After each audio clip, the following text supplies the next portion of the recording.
It's Gorman in the morning with Fletcher and Ryder. Now, 92 KQRS. Gorman in the morning with Fletcher and Ryder, Minnesota's 92 KQRS. We got Russell Peters tickets to give away. A very funny gentleman who will be in town in February. And in order to do so, we're going to play a little game we call What the WTF? Wisconsin, Texas, Florida. 3 stories that all happened in either Wisconsin, Texas, or Florida. Okay. Could be one of each. It could be all 3 in the same state. Could be 2 in 1. It could be any combination. But your only options are Wisconsin, Texas, Florida. Copy. We following along, okay? Yeah, Got right it. here. All right, this is my version. So let's get to our first story. There's a Walmart in a particular part of America, and there's a woman that had been suspected of having stolen a whole bunch of stuff. Oh, and they were on the lookout for her, and she returned to the scene of the crime at an incredibly inconvenient time for her, as it turns out. Unfortunate timing for a woman suspected of theft at a Walmart in County during a police charity event called Shop with a Cop. Ooh. 12 News' Kendall Keys reports on how officers were forced to quickly pivot. I like all the news whooshes. Surveillance photos from Walmart December 3rd show a woman walking out of the store with a cart overflowing with more than $600 worth of toys, decor, and clothes. Christmas. One problem, police say she never paid. Straight past the checkout and putting it out into her car. Police Chief Scott McFarland says the woman returned to the same Walmart a few days later. This time, it was crawling with cops. There probably wasn't a corner that you could turn around in the store and not see a police officer. Police were there for Shop with a Cop, an annual event where officers help kids fill holiday wish lists. Police chief says there were more than a dozen officers inside the store with their squad cars visible parked out front. Still, he says she continued to walk inside the store and began filling up a cart. I was at the register checking everybody out. I heard over the radio that one of our officers had noticed that a shoplifting suspect from the previous day was in the store. The County DA charged 24-year-old Sophia Malik with felony retail theft. The chief says officers arrested her out of the view of the kids, finding $900 worth of stolen toys in her car. Prosecutors say the woman admitted to doing the same thing at Walmart and she is out of jail on a signature bond tonight.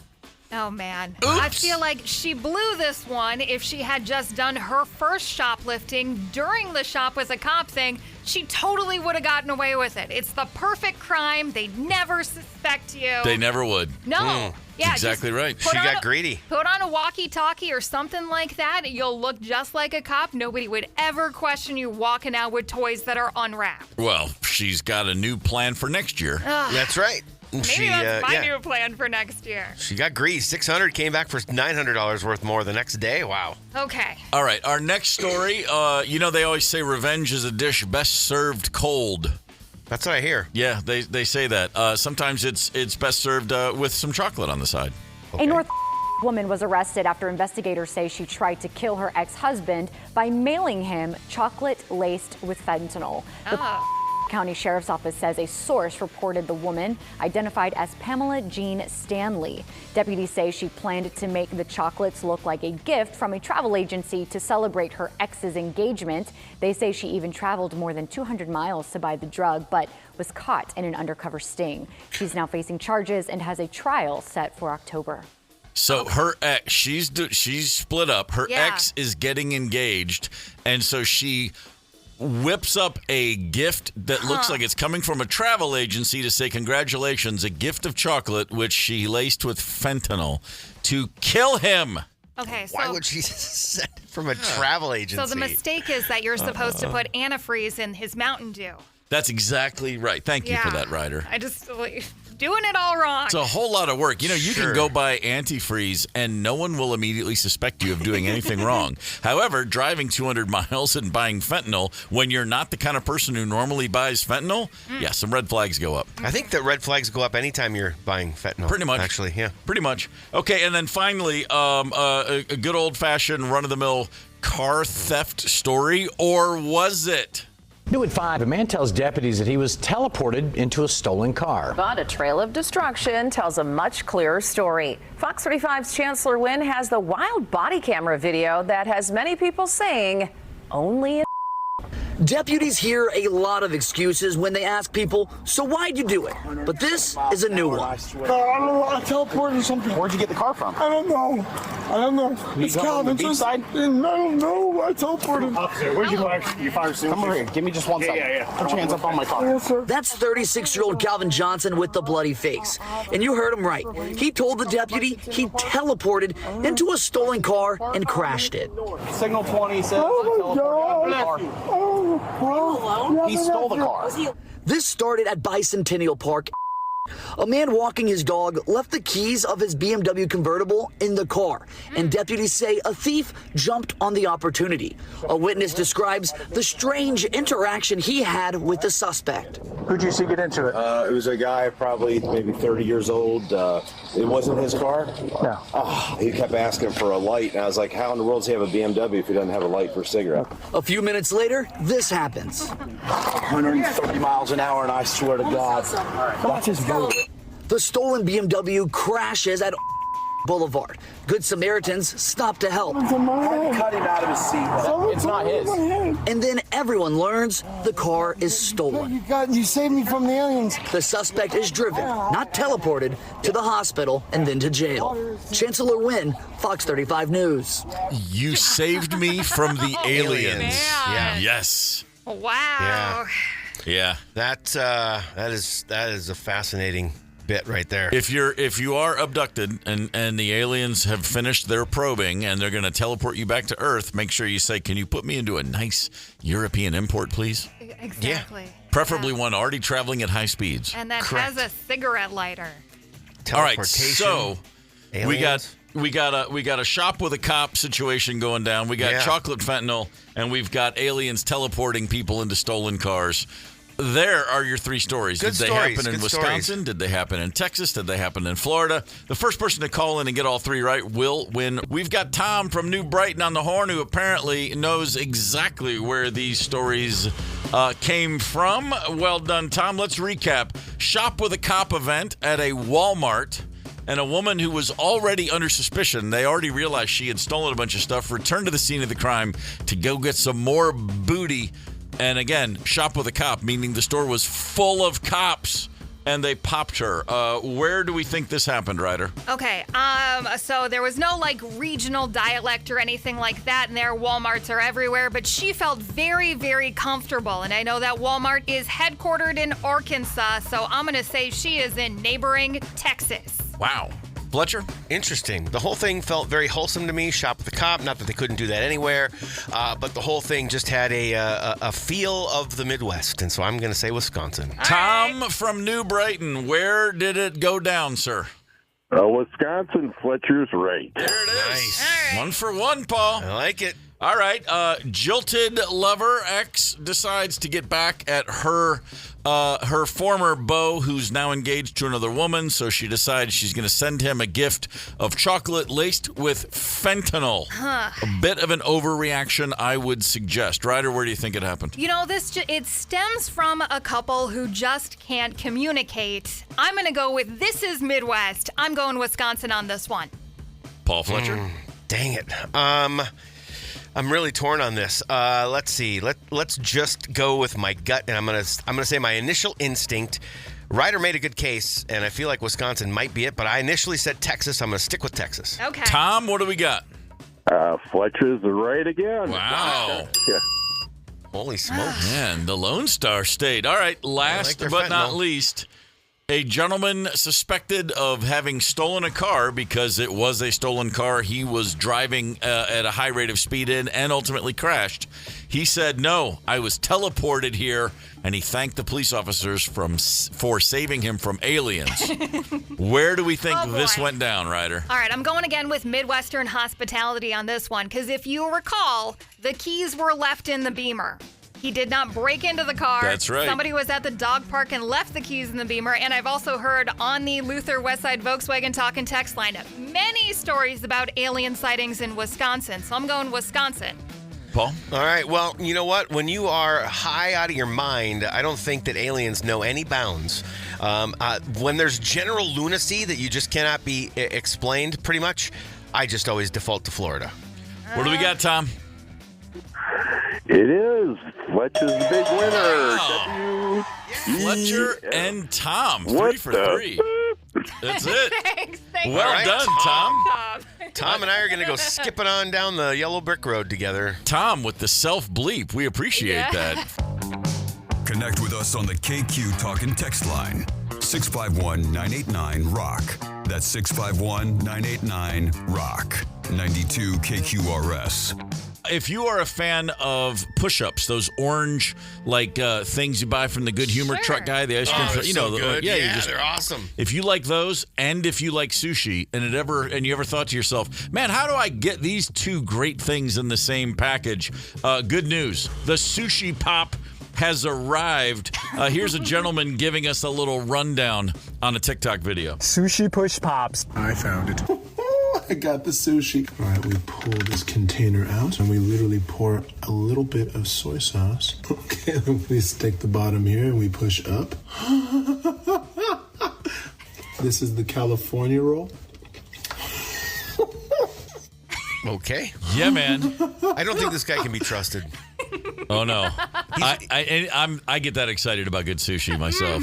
He's wearing a Green Lantern ring. He can't be trusted. Listen to that laugh. I just love the idea that it's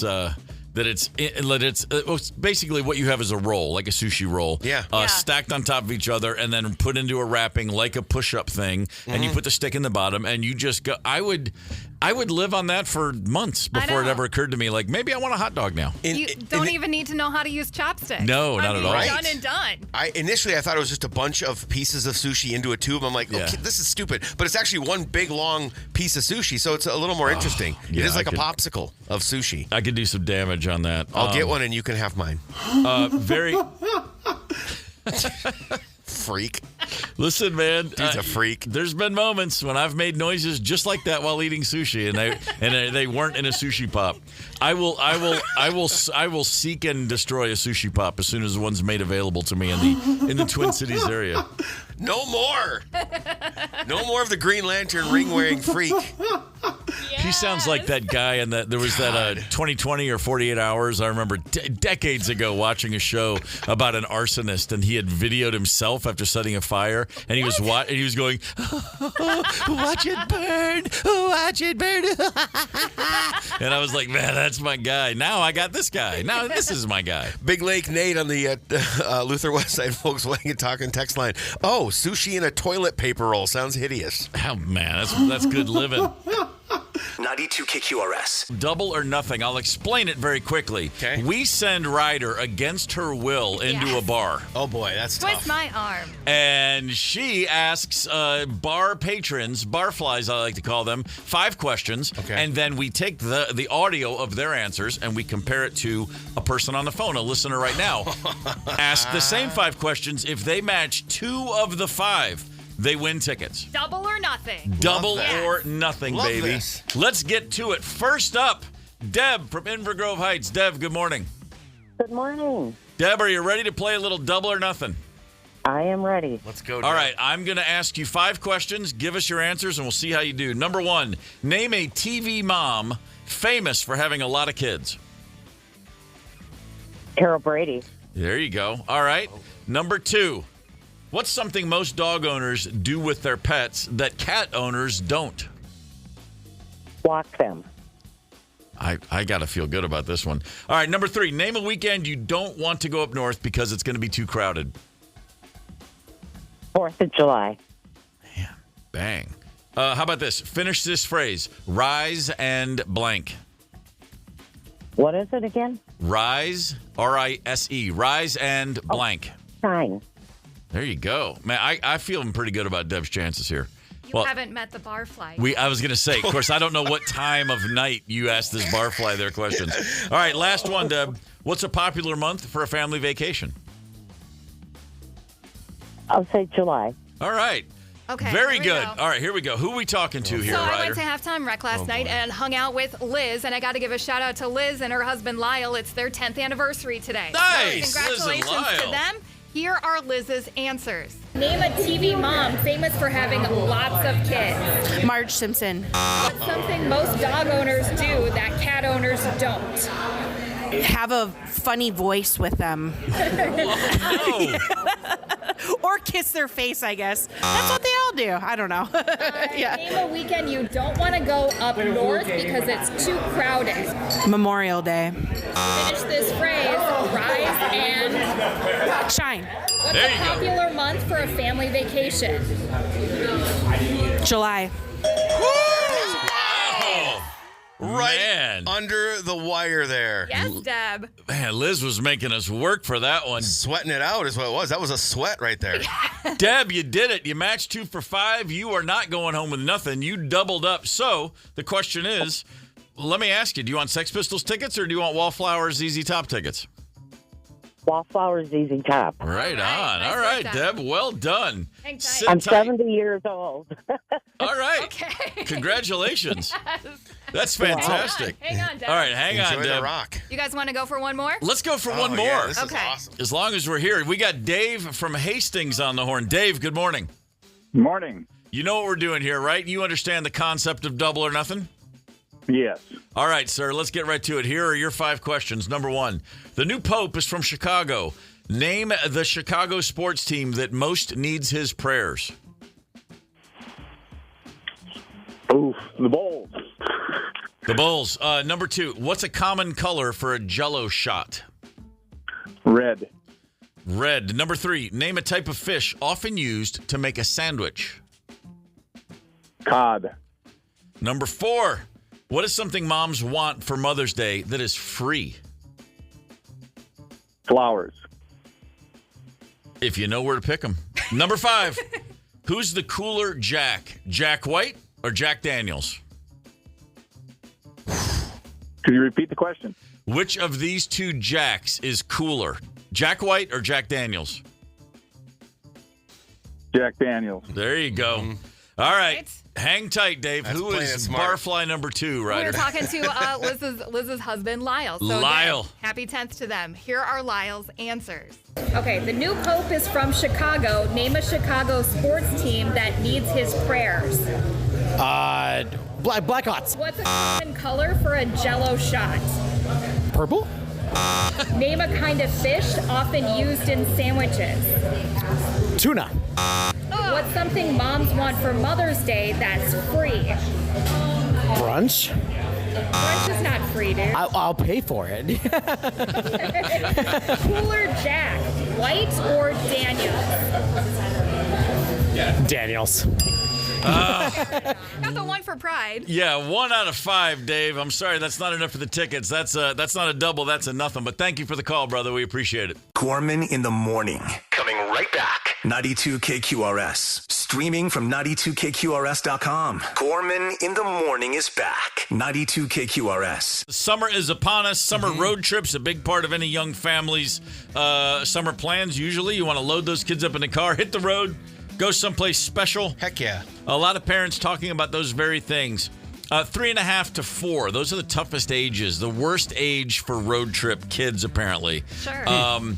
Old enough to, know that they're getting bored and that they haven't seen anything but that same cornfield for an hour, and not old enough to maybe read a book or get lost in something. And if you're a parent now and you are want to talk to me about how tough it is to get on the road with your kids, I would say, on behalf of my own parents, oh, shut up. Yeah. Because my kids are in their 20s now, but we had it much easier than my parents had it with us. I can tell you 100%. that. Nowadays, if you really want to, you can throw an iPad in their hands. Of course you can. You know what I mean? You can probably even get Wi-Fi for crying out loud. You can put any number of things in a kid's hand. My childhood road trips, it was all about books. A lot of books, man. Just doing some reading. A lot of books, a lot of mixtapes. I wish. What about road trip? me. Y'all play road trip bingo? You get the actual bingo card that you take in the car, and when you see a cow or whatever, you get to cross off your bingo card. No, just punch buggy. No, what's punch buggy? It's where you see a beetle and then you hit whoever is closest to you. I wasn't allowed to hit my brother on the road trips. There was a very distinct line driven through the middle of the seat in the back seat by my father. Yeah, I could hit my cousins. We had we did when our kids were younger, we would do the license plate game. You just try to get every state you can. Yep, that was one. And then and in fact, we always had this famous road trip. There was a little town in Alabama. It's called Jack, Alabama. Okay. It's doesn't even have like a stoplight. And on a way down to the beach on the Gulf Coast, we drove through Jack, Alabama, and there was a car in front of us, and he was like driving a little erratically as we were slowing down, had to, get off highway speeds. And he was kind of swerving a little bit, and then he put his right turn signal on, and there was no right turn coming. And then he put his left turn signal on, and we were all looking. And as we're and like Rosemary had said, like, what's this guy doing? And then the kids were like, what's happening? So we're all paying attention to this crazy driver in front of us. And then he ends up pulling his car over on the side of the road. So he's clearly just something was going on. And as we slowly pulled around him, because I was worried he was going to like jump out in front of us again, he had an Alaska license plate. And you never see an Alaska license plate. Gold. And we were like, who cares if he's erratic? But it was like the high fives all over the car. Like, oh my God, Alaska. We never thought we'd find that one. Amazing. So to that one guy from Alaska in Jack, Alabama, man, always greatly appreciate that. Did you guys have Willy Wooly? Or Wooly Willy, I'm sorry? No. The magnetic face where you could draw with like the magnetic. Not a clue. Okay. Mom was really good at giving us like activity books and crap like that. But we were a heavy diet of music and take a nap. Dad would be like, take a nap. Well, we had music. We had the 8-track cassettes in the car. Yeah. And, you'd get a lot of mileage out of, just a few of those. Yeah. Just go through them. We did a 12-hour beach trip once with only 2 8-track tapes, Fly Like an Eagle and Abbey Road. That was it. And 12 hours? Yeah. Oh, yeah. Yeah. Damn. For us, it was Rumors and Endless Summer. Okay. Beach Boys, Endless Summer, Fleetwood Mac, Rumors, over and over on the 6-hour drive to Roseau, Minnesota. I'd need a lot of Valium to get through a Beach Boys road trip. Come on! So they say if a 7-hour road trip is about as much as you can do with young kids, you can expect 18 sibling fights, 18 in 7 hours, 14 mini tantrums, and at least 22 Are We There Yet? Are we there yet? Are we there yet? Are we there yet? Yeah. That checks out. We drive a half hour and I get 3 of them, so that checks out. Yeah. How many mini tantrums do you get if you're touring with a band in that same amount of time? As many as you can possibly fit in there. Were they mini? Just nonstop. Were they never mini stops. tantrums? That's the question. On a good day, it would just be mini tantrums, and that's on a bus with a lot of leg room. Yeah. Just a complete loony bin happening at all times. Enjoy those road trips. Give your kids headphones. Give them something to listen to. Tell them, you can check in every 60 minutes. You ask one question.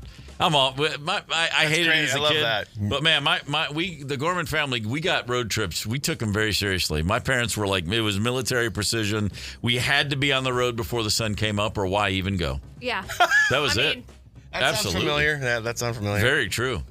Biggest trouble I ever got in on a 5 a.m. pulling out.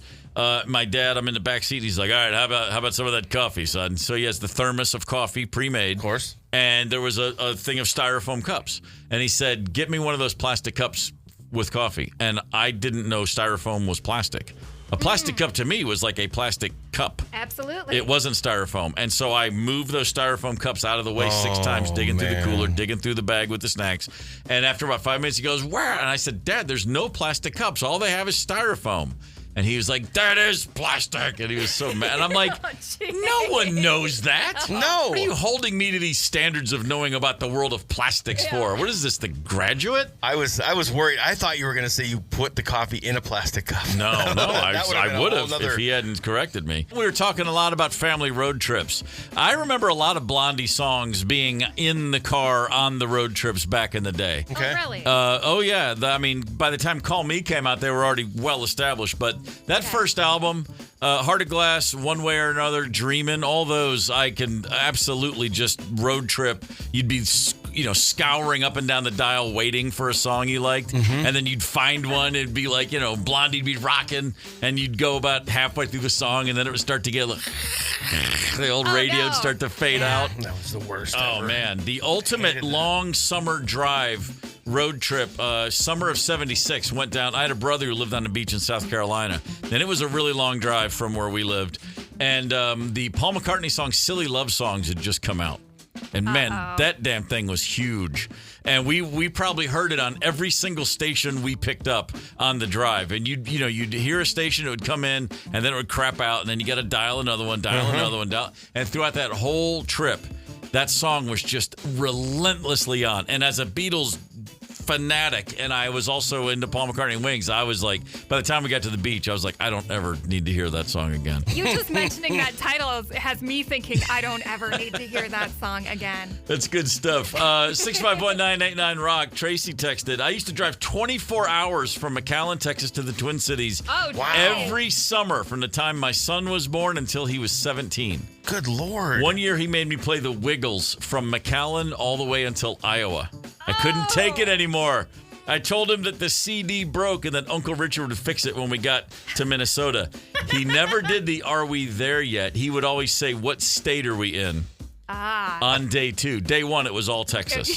I bet. Yeah. I tell you what, from McAllen to Iowa, her Mother's Day gifts since then have better been pretty damn good. Well, the drive was to here. They just stopped at Iowa. But, man, McAllen all the way here? But she's saying it was through Iowa. That's all I was saying. But the Mother's Day gifts for her better have been pretty damn good after all that. 651-989-ROCK. Let us know you combine it. You know, the long road trips with the kids, and was there music to keep you satisfied? The Wiggles, there were some Wiggles in the Gorman car 20 years ago. No, thank you. Oh, I had fruit salad going all day long, man. For me, it was salad, yummy, yummy. Oh, for me, it was Baby Shark. Baby Shark. No. Happy not to know anything about that. Yeah, man. Cold spaghetti. It rivals cold spaghetti. the Wiggles, man.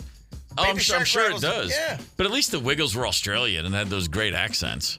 You know, and then, you know, like the Hooters, they were color coordinated. It's Gorman in the morning with Fletcher and Ryder, 92 KQRS. Hell yeah. It's rocking, man. Are you I'm listening digging to it. that one and you're like, maybe I shouldn't have done that drum part so fast? Because you're going to have to play this song a lot over the next 2 weeks. Yeah. Oh, trust me. It's a little quicker than the average one. No, you know what? We had that song figured out. I think we tracked it once. Like, we played it once, and it was like, yeah, that was good, because you never know if you're going to keep it. You know, you just want to build it up, and then we never went back and fixed it, and it's one of those where I was like, well, I hope that drum track's good. You know, it kind of sounded good at the time. You just never really know how these things go. But the coolest part of that to me is Darius and Mike singing together. You know, that's REM had such a signature sound. Darius's voice clearly pretty iconic, but the two of them together, pretty awesome. And I believe Darius, as we speak, is on the horn. Darius, good morning, brother. We've been blasting the song all morning on the radio. Hell yeah, we have. Well, I hope you get some good feedback. we are getting some good feedback. And I was just saying, you and Mike singing together, it's still something I get so excited about. You know, two voices that mean a lot to a lot of people. But it's really, it's shocking how easily the two of you guys clicked when we started ranking this record. Oh, dude, I remember when we first started playing it, started writing the songs, and we were doing one of the songs, and, you know, I'd put my vocal down and went home that night. I came back, and Mike had put the background vocal on. The first time I heard it, the chills, every hair on my body stood up. You know, because his background is so iconic. It's not just that. Let's forget the rest of the world. For me, as a music loving person who grew up listening to music, his background vocals were so iconic. And now when I hear us singing together, man, I just can't help but smile. No, I'm not too cool at all to say, and Darius won't mind, when every time Mike's singing, we always look at each other like, damn, there it is. There's that voice we used to listen to all the time and love. It's been really exciting. Oh, it's been awesome. There's the moments for me and you where we just look at each other and we want to pinch each other. Yeah. This is really happening, man. Yeah, it's hilarious. I think probably the first conversation you and I ever had probably was about REM and something to do with sports, I would imagine. Yeah. You know, it's just so funny. There's a story. We have this one song on the record, and Mike Mills had played it for Michael Stipe. And Mike had this great idea of just switching two lines that we had. Yeah. And me and Steve and I are sitting in the studio, and Mike said, you know, Mills was like, I was playing this for Stipe, and he thought we should just switch these two lyrics. And Steve and I look at each other like we were about to lose it. You were talking about the Stipe on a song I wrote. We were like, wait, he suggested we switch the lyric, and of course made it better. It made sense. And we're like, yeah, it did make the song better. Like, hey, good. It's a good counsel to seek. You know, like, oh, Stipe said that. Cool. Yeah, we were good. We were good with that. Exactly. No rest for the weary, man. You're just off the bounce. You just finished up some Canadian dates. We got a big weekend ahead, and then we kick it off Monday night. I got to tell you, man, I am jacked about these shows. Oh, me too, man. You have no idea how excited I am about these shows, man. I've been learning the guitar parts and sitting around, and I'm just like, man, this is going to be so much fun. Yeah. And I love it. We're starting, up north, and we're going to head down south where we're all from. It's going to be a great 2 weeks. Yeah, it really is. We're playing the song like every hour here. We have, FYI, very good feedback on the text line. People are checking it out. Yeah. And the lyric video's up online. My texts have been blowing up for the last couple hours since people started seeing it. So, one out of the bag, and we're feeling pretty good about it. I'll take it. I was feeling pretty good about it after our first session. Yeah. So after 4 years of making this record, I'm glad we're finally getting it out. Yeah. Well, I mean, like I always say, the best time to have a great idea is 5 years ago. So here we are. Hey, real quick, man. And I first of all, I appreciate you getting up so early. But secondly, we were talking about this earlier, and I imagine you feel the same way I do. It never gets old at all. In fact, the older I get, it's cooler. Hearing your song on the radio, like for the first time, it still feels like the first time I ever heard a song on the radio. Oh, absolutely. And as you get older, it's better. Like I remember the first time I heard Hootie on the radio, I think Dean and I were riding together and we turned the channel. Like right now, if my song comes on the radio, we turn the channel. And now if a song comes on the radio, I'm turning it up. Yeah. Everyone always says, like, how does this compare? I'm like, what are you kidding? Everything that happens is the best it's ever been after a certain point, and I'm happy to be there, man.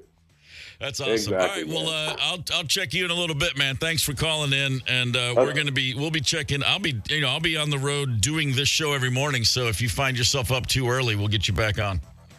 Absolutely, man. Looking forward to it. See you in a little while. See you in a bit, bro. Later, Steve.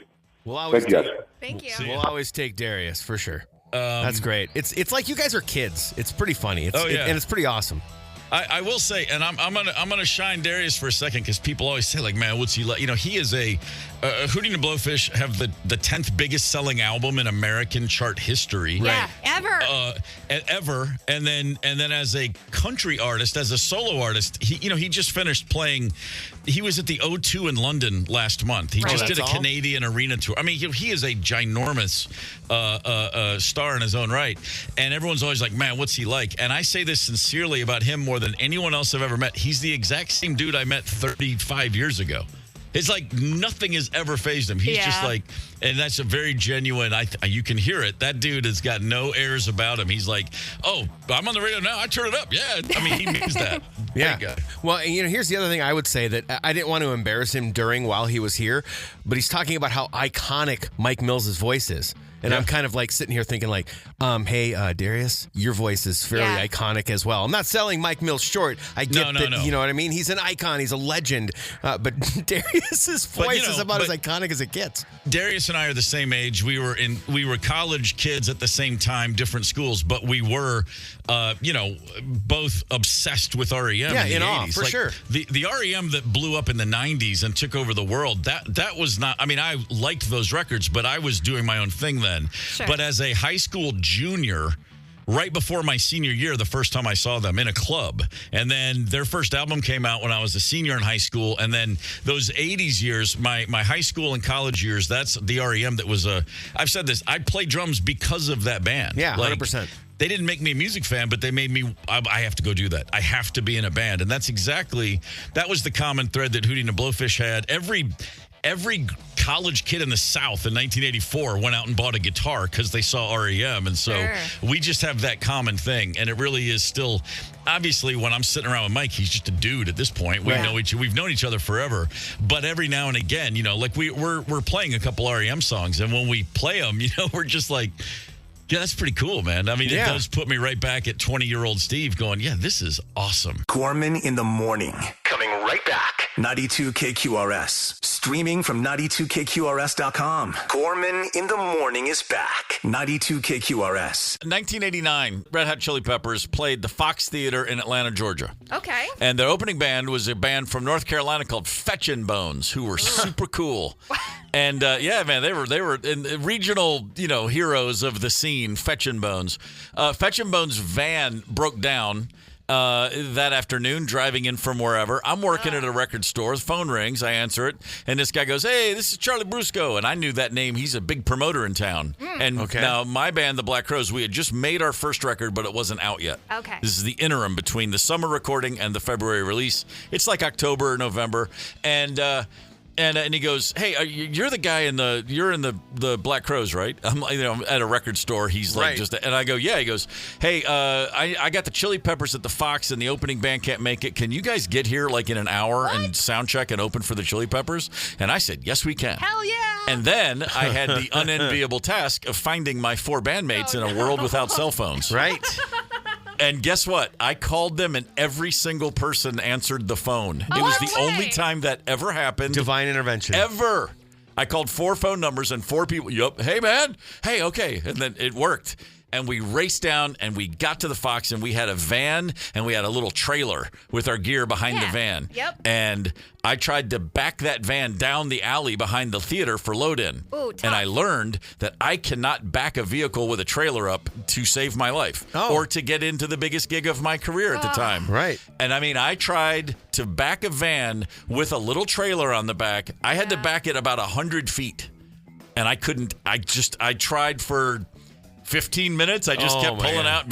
And then finally, the Chili Peppers bus driver had been watching from his bus the whole time. And this guy just came running up. He goes, "Get out of the driver's seat." He was mad watching me do this. And I was like, fine. And he floored it. He backed full speed down the alley and got out. And he goes, "I've never been more aggravated in my life." I was like, "Sorry, dude. I'm just a guy." Yeah. I was in a record store an hour and a half ago. Anyway. I've seen this play out at the boat launch like a million freaking times. It's the worst. Yes. And I've never tried to do it since. 0 for 1. It's like skateboarding. Did it once, broke my arm. Never again. Yeah. 92 KQRS. How do you deal with gross things in the world? I grew up with 5 older brothers. Gross was just part of my, life. I'm sure. There was always a weird smell. There was always a weird mess. There was always what is that? I don't know. Just spray it with Lysol. Less questions, more action. You know what I mean? Yeah. That said, so I had a pretty healthy acceptance of sometimes things are gross. You just clean them up. It's okay. You can always wash your hands twice if need be. So I wasn't too freaked out by, I wasn't a germaphobe. I wasn't a smellophobe. You just got used to it. That said, then I left that home, and then I went off and had my own life, and apparently got a little overly sensitive, because then we had a baby. Okay. And I thought years of being a pet owner with a litter box and a dog that sometimes forgot where they were, that prepares you for life back in the world of grossness. But having a kid, to me, was a bit of a jolt, I'll be honest. And I was embarrassed to admit it, so I didn't at the time. But I was horrified by what it was to be a parent of a brand new human being. Yeah. Right.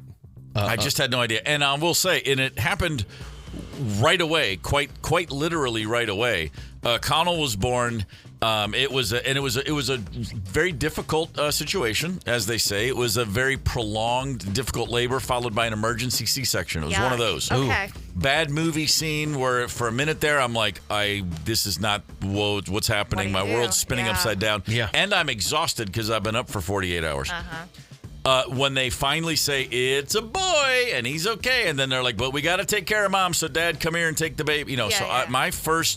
I go over, and he's in the little warming tray. This dude's been out for less than 60 seconds, and I'm like, tray? Yeah, they put him under a little light, like a heat lamp, like a baby, like a baby chicken, like he's a barbecue sandwich at a Buc-ee's. Okay. Yeah, right there under that little red lamp. Okay.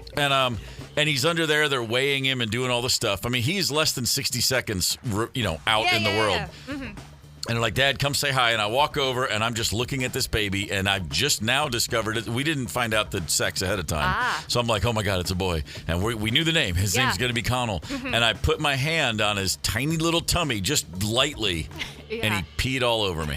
First thing that kid did was pee on me. Yeah. And I was like, that's how you do it? So he could already do that, huh? And it was like, which I was fine. I mean, that did not gross me out at all. I was like, I'm just glad to know it's all working. But boy, over those next few months. Was he screaming and crying the whole time? No, too? he was very quiet. Just chill, huh? No, he did cry right when he came out, and he was like, It's like, oh, he's a gentleman. 2 years later, his sister came out and broke windows when she screamed. Yeah, that'll happen. And so it was right from the jump. I was like, this kid's gonna be messy, and he was. And oh boy, and there was a whole thing within his first month when all of a sudden the diaper, like, there's nothing in there, and I was like, hey, that diaper was clean, pee but nothing else. Yeah. And then another one, pee nothing else, and I called my brother Jim's wife, Bev, my sister-in-law Bev. I'm like, hey, she's the baby expert, the nurse, the whole bit. And she's like, it's fine. She goes, you know what? Just give him a little juice. I'm like, can he have juice? She's like, oh my God, just give him a little, just give him a tiny bit of, do you have, and I said, I got apple juice. She goes, just give him a couple sips of apple juice. And you would have thought I gave him 100 pounds of fiber, because that's all it took.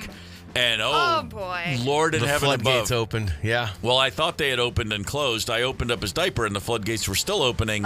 And projectile, I mean, I'm talking 6-7 feet. Spray like a CGI bad movie starring Mark Wahlberg. That's what it looked like. Right. The hose is just going. So, Oh, jeez. Exactly. So right away you realize, and at some point nothing mattered. It's like, I'll just clean that up. Yeah, let me get in there. Let me clean it up. I helped a guy change a diaper in a bathroom at an airport. Not even my kid, didn't even know the guy. He was so outmatched and over his skis and freaking out. I was like, here, dude. And I just jumped right in there. And afterwards, I'm like, I mean, I saved the guy's day. Yeah. But at the same time, like, the fact that it didn't even occur, I was like, whatever. Because I could tell he was still like, it's gross, and I'm in a public place. I don't know. You just get so desensitized. I mean, that's what I'm saying. I'm curious. What's the moment when you realize, like, there's nothing left? I have no more dignity. Let me put my hands right in that nasty crap. Sometimes literally. Ryder, what's your gross tolerance level, generally speaking? You're very pragmatic. You strike me as someone who's like, roll up the sleeves and just deal with it. I think I think my tolerance is pretty high, and it's because I don't have an overly sensitive nose like Mr. Ryder big part does. of it. Huge. So, yeah. Oh, so Mr. Ryder's got the nose. Yeah, he'll still do the gross stuff. Yeah. Like, we got a cat if cat owners are out there, she has what's called megacolon. Oh, gotcha. Which means she's on laxatives. So, litter box is kind of and we do have to clean up some poo from places. Ooh. Yeah. He, makes the gagging noises while doing it. I just scoop it and move on with my life. The sensitive nose that's a tough lot in life. Yes. For sure. Rosemary's got a very sensitive nose. I don't have a sensitive nose. I can barely hear. I'm having a blast out here. Paul, you have 2 kids? I do, and the oldest was a struggle. First of all, I want to preface by saying she's fine. Yep. But she started out life very difficult. There was some stuff. She has a thing called Hirschsprung's disease. That's a blockage in the sigmoid colon. She couldn't poop, so she had a colostomy bag for the first 6 months of life. I tell you what, something truly magical happens during the time the poo is going through that part of the colon. Yeah. Because the difference in a smell and texture of what comes out of the backyard and what comes out into a colostomy bag are 2 completely different things. Okay. I have a brother who's an EMT. He's smelled everything. He's smelled brains. He's smelled burning flesh. They watched our daughter once while she was in the bag, and he said, I've never smelled anything like that in my life. Oh, my God. So I'm still sensitive, and I think I have a little bit of a sensitive nose. Yeah. Where I still, you just do it, though, right? Yeah, sure. When you're a parent, you just do it. Oh, well, At the same time, there were many times that I went, ooh. Side quest, I need to know what a brain smells like, so please get that description for me. Okay, I'll text him and let you know. Yeah, that was a pretty crazy story for another day. By the way, anytime anybody ever references brains in a conversation like that, I immediately go to the VHS in the 80s, passing it around the dorm. Have you seen, there was a movie called Faces of Death. And it was I remember that. Yeah, it was like the underground. Oh, my God. And there was a scene in that movie where people were eating some sort of animal's brains. That's where my brain has gone for 40 years. I really and they're need... like, yeah, that's a brain. Yep, that's exactly it. 651-989-ROCK is your Luther Westside Volkswagen talking text line. Vincent from Green Bay says, I have triplets that are 22 now, but when they were just a year old, they got the flu all an hour apart, both ends, along with their mother. Sure. I just laughed. It was all fun. That's a brave way to look at it, Vincent. Shortly after, we have 2 different ideas of fun. Me and Vincent. We moved. We were just recently moved to Nashville. This is 2004. I'd been there about 2 months, and I'd already found some guys that I was playing with. there was a Wednesday night jam at this great bar called the Family Wash. It's no longer there. It was a whole world. It was one of the great universes ever created. Okay. And we would do a Wednesday night jam, and I'm there one night. It's like 10 p.m. The Connell's 4, Marley's 2.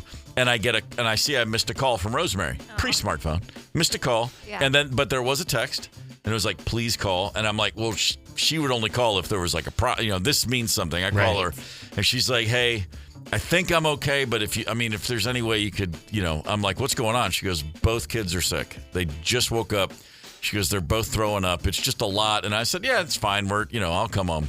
And I get home just in time to see, standing outside the bathtub, our bathtub, there's a 2-year-old girl and a 4-year-old boy, and they're standing there, and they've just gotten out of the tub because they had to get bathed. Yes. And then Connell decides, still got a little bit more, and he hurls all over the floor, and then Marley slips in it and falls into what he just hurled, and then she hurls more, and then he hurls on top of it. It was just nonstop. And I watched that happen, and I just, the whole thing took as much time as it did to explain. It was like boom, boom, boom, boom, boom. And I was just Sounds like you were watching an episode of the Roadrunner and Coyote or something. It was. My God. It was one of those things where in the moment I was like, I will never forget this. This is the greatest thing I've ever seen in my life. And I'm right back in the bathtub, but then I'm cleaning the floor and Rosemary's washing. It was like, that was just one of those. That was just such an all-timer. I don't know what it is. I have such an issue. I still, to this day, have an issue with vomit. I don't know what it is, but really? I don't like doing it myself. I don't like cleaning it up. I don't like smelling it. I don't like seeing it. I don't like touching it. Another blessing. Doesn't even faze me if I have to throw up. It's just like better out than in. Yes. That's how I've always looked at it. Yeah, I wish I looked at it that way, for sure. Nah, not really an issue. 651-989-ROCK. One more from Mark in Eden Prairie. Nothing grosses me out after holding an old Cool Whip container under my kid's butt so he could poop in it, then use a popsicle stick to put some in a bottle for a lab test. Never signed up for that, but a sick kid makes you able to do anything. Won't mention projectile vomit on my shirts. Oh, sure. Fair enough. Why are the kids puking so much? It's like The Exorcist. I don't know what's happening. Hey, man, those little systems are great. There's no when you're an adult and you kind of feel, you're like, no, I'll be fine. Kids just like, back. I'll never forget the time I was over at a buddy of mine's, and we're just sitting watching TV, and his son walks in. He's like probably 4, and at the time, and he's just like, "Daddy, I don't feel good." He's like, "Okay, well, whatever." Next thing I knew, you can see it. It's coming. Yeah, projectile. Sure. My buddy stands up and like grabs the bottom of his shirt and just catches it. Yeah. He just projectiles into his shirt, and he like pulls the bottom of his shirt out to just catch it all. Basically, used his shirt as a vomit net. Oh boy. It's like Double Dare on Nickelodeon or something. Yeah, that's exactly what it is. It's not green slime. Shoot, that's why we do it, man. That's why we do it, man. Gorman in the morning.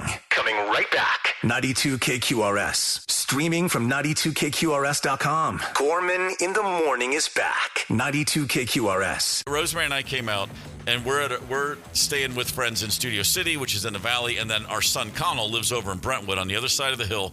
It's like 10 miles, but a million miles away. Right. It's LA. And you got mountains. There's construction on the 405, a major artery. God. It's just a nightmare. And so we were like, so we wanted to see Connell yesterday. We said, well, let's just meet somewhere in between where we are and you are. And our friend said, oh, you know what? Go up Beverly Glen. There's a little shopping center at the top of the hill near Mulholland. There's a Starbucks there. There's a few shops. That's a great, right in the middle of where we both were. Okay. So that's where we met. And it was the greatest people watching imaginable. Just the kind of people that were coming and going. Okay. And like every single person there looked either just like someone famous or they were someone famous. You'd be like, is that Ray Romano? No, it just looks like Ray Romano. And we're just sitting at a Starbucks watching out on the sidewall. On the patio, it was like outdoor. A place full of Chopplegangers. It really was. Yeah. Nothing but, and then the ultimate, it's not a Choppleganger. Look who's coming in after parking their Rolls Royce to the Starbucks. But Paul Stanley himself. Oh, no way. Oh, very cool. And Paul Stanley has he's got a jaunt in his step. He's like, he kind of hops. He's got like a weird gait, but he's like, and as he's approaching, it's so funny. Every single person like does the same thing. Looks up, that's Paul Stanley, and then looks down, but he's not afraid to make eye contact. He just knows everywhere I go, everyone knows who I am. Right. And he's like, how you doing? Hey, how you doing? How you doing? He's very he's cool. like working the room on his way in, goes in, gets his drink, comes back out, and he just says, hey, I hope everybody has a great day, because he knows he's the nicest guy in the world. I was like, right on, Paul. That's Good for awesome. You, man. Wow. That's great. Hair looks great, too. I Make bet. no mistake about it. Oh, boy. That's fantastic stuff. Jealous. We got a bunch of texts on the Luther Westside Volkswagen Talking text line, Paul. All right, Dean said once shared a joint with Snoop Dogg on top of Binion's Casino in Vegas. I love it. He watched me roll a joint and asked me to roll a few for him. I was pretty damn good at the time at doing that. Oh, man. And Snoop's got a Clearly. guy on the payroll just to do that.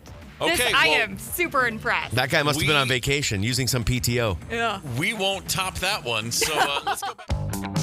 Connect with us on the KQ Talkin' text line. 651-989-ROCK. That's 651-989-ROCK. 92 KQRS.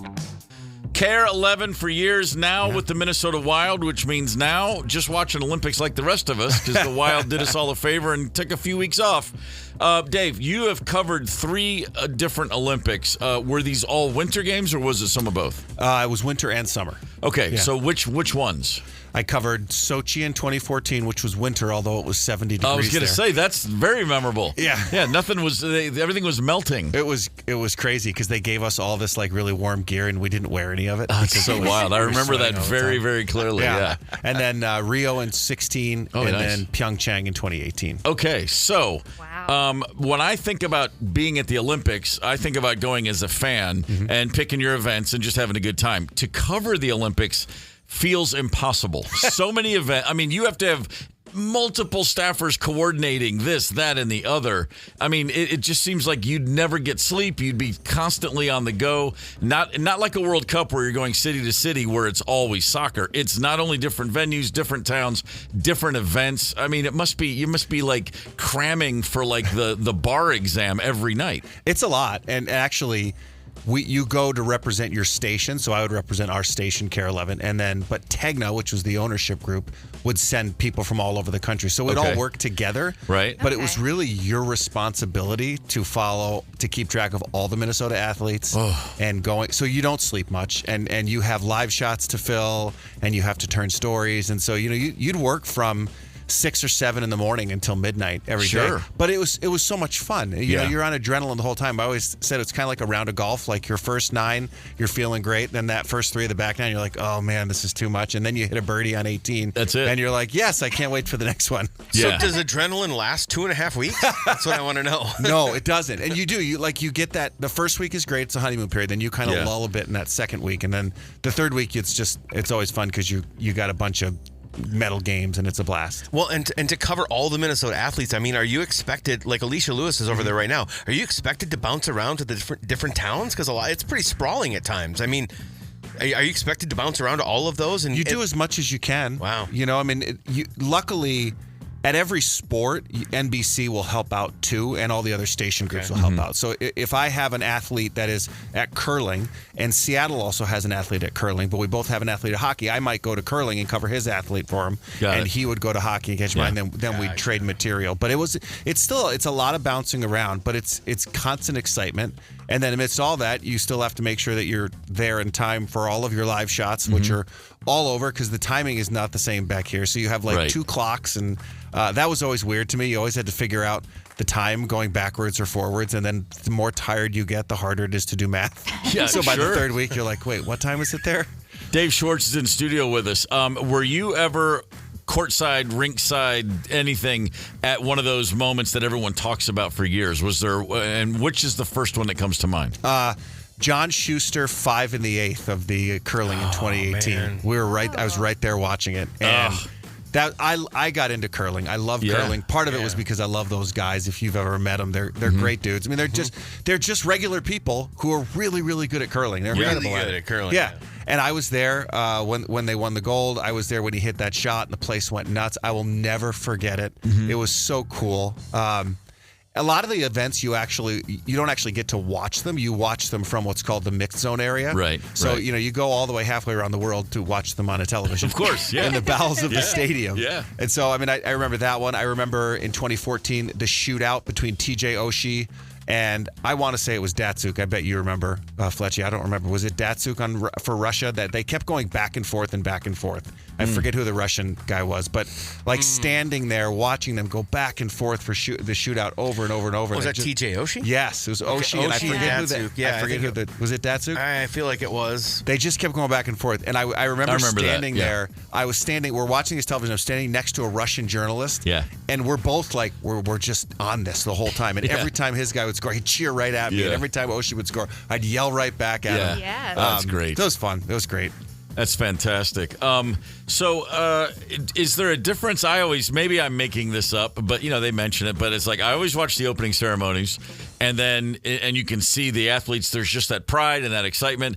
And then the closing ceremonies, I just assume everyone's already drunk. It just looks, it's such a different vibe. They're all like, I got to get out of here. I'm exhausted. You can see it, but it speaks to, and I'm curious, do you pick up on, I'm sure, the amount of adrenaline for the athletes, but the excitement, but this is for the vast majority of these folks toiling away in anonymity for years. Yeah. And then they just have this 2-week period of time. I just feel like there's got to be a visceral energy around all of it in every direction. Like it's probably unlike anything else. Everything else you go to, it's professional athletes. They're not sweating their next paycheck. Right. This is such a unique event. Yeah, you nailed it. I mean, there is this pride and excitement that this is their 2 weeks to shine. Yeah. And they train, every athlete trains in cycles, in 4-year cycles. So it really does take a lot. You have to time it. And if you think about it, professional athletes, they have another game. They always have another game. They have another week. If they have a bad game, they have another game to bounce back.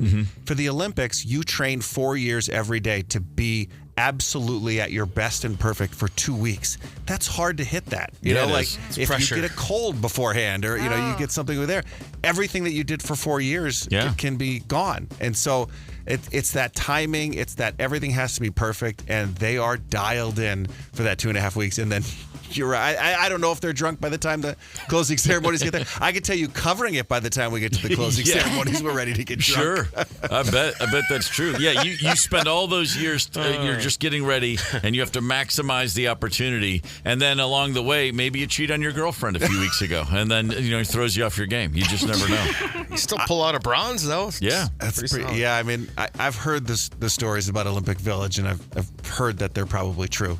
Yeah. We'll just leave it at that. Yeah. I've heard that they're probably true. Young people in their prime? How could you not? Oh, sure. Yeah. Absolutely. There's some stuff going on there. Shenanigans. So, of the 3 games you covered, which was the most culturally, like for you, just bouncing around? Which one had you the most time scratching your head, just thinking like I'm on another planet, or were they all pretty streamlined? I would say Sochi, Russia was 'cause it was my first Olympics. It was the first time. Obviously I'd never been to Russia. Yeah. If you remember, there's a lot of stuff going on around that. There was a train station bombing like a month and a half before, and there was a lot of people saying they were going to attack the games. And the Dutch airliner had been shot down, I believe, right it around was that crazy. time. And I very distinctly remember being in our hotel room the first night and turning on the television, and everything was in Russian, and I felt like exactly like I was on another planet. I'm like, I could be on Mars, and it wouldn't feel any less weird than it does right now. And I mean, eventually you settle in and you get a new normal for a couple of weeks. But that games was super secure. Everything was all about security.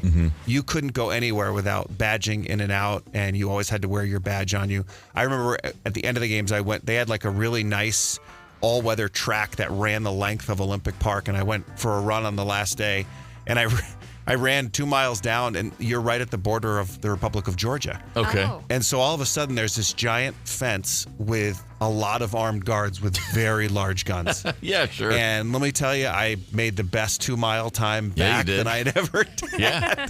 It was crazy. I'm like, I ran all the way, because Sochi's very far south, right along the Black Sea. And so you just go back, and that's when it does. It just feels like another world.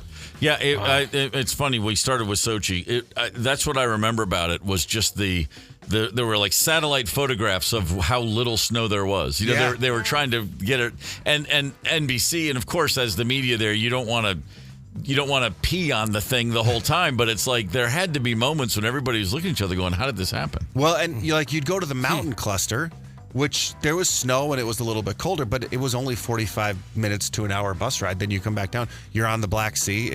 There's palm trees. Like, it's beautiful. And we're walking around, in short sleeve shirts. And then, for your live shot, you'd put on the big heavy coat and, you do your shot and you take it off because you're sweating walking everywhere. Oh, it's crazy. Wow.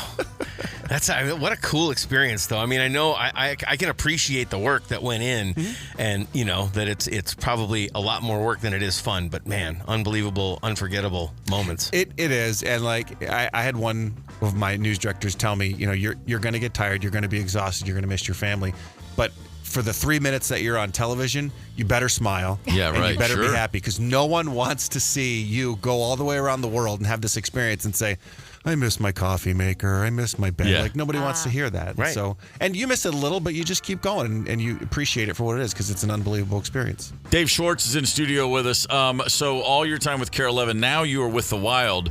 The players for the Wild who are over there now playing for their respective teams, how excited are they? As the NHL season, you're approaching the break, and now these guys are all going to head over and play for their respective national teams.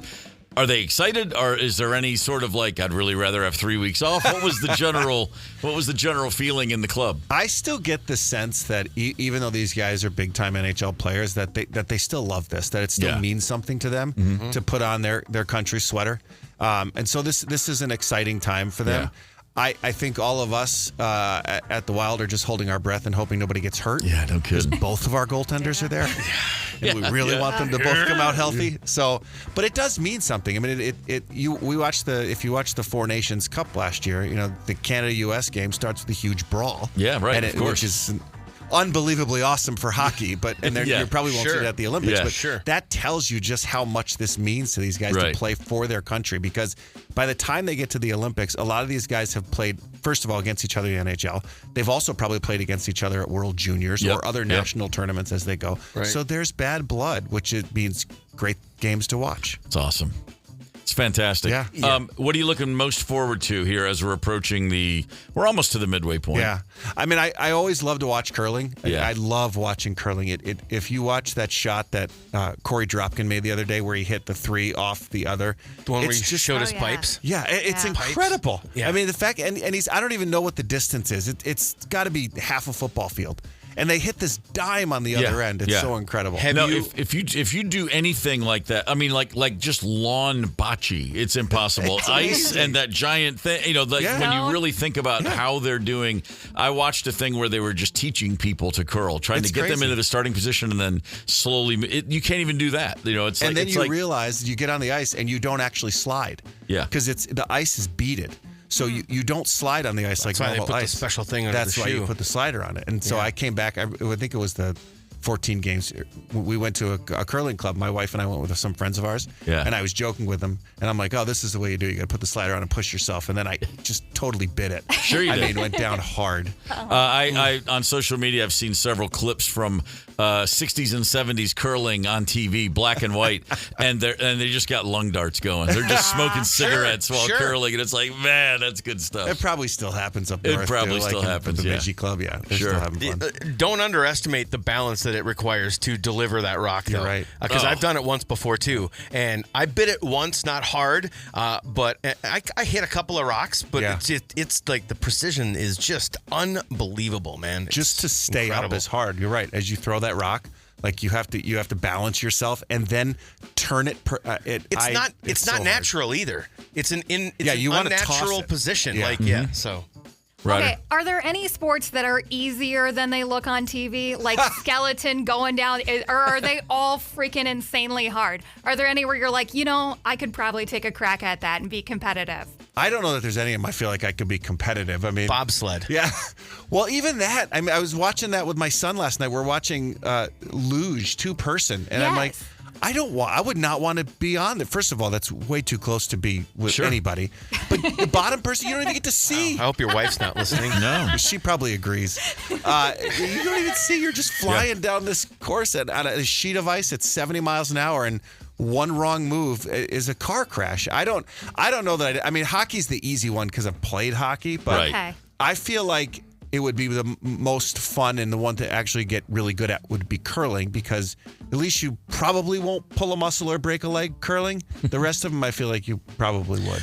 Curling is probably the one where we, all four of us, could say that if I put in, like Ant's claim a while back, at table tennis, right? Give me a couple. I think if you, a couple of years, not necessarily going to the Olympics, but you could be pretty dang good. I feel like almost anybody could be pretty dang good at it.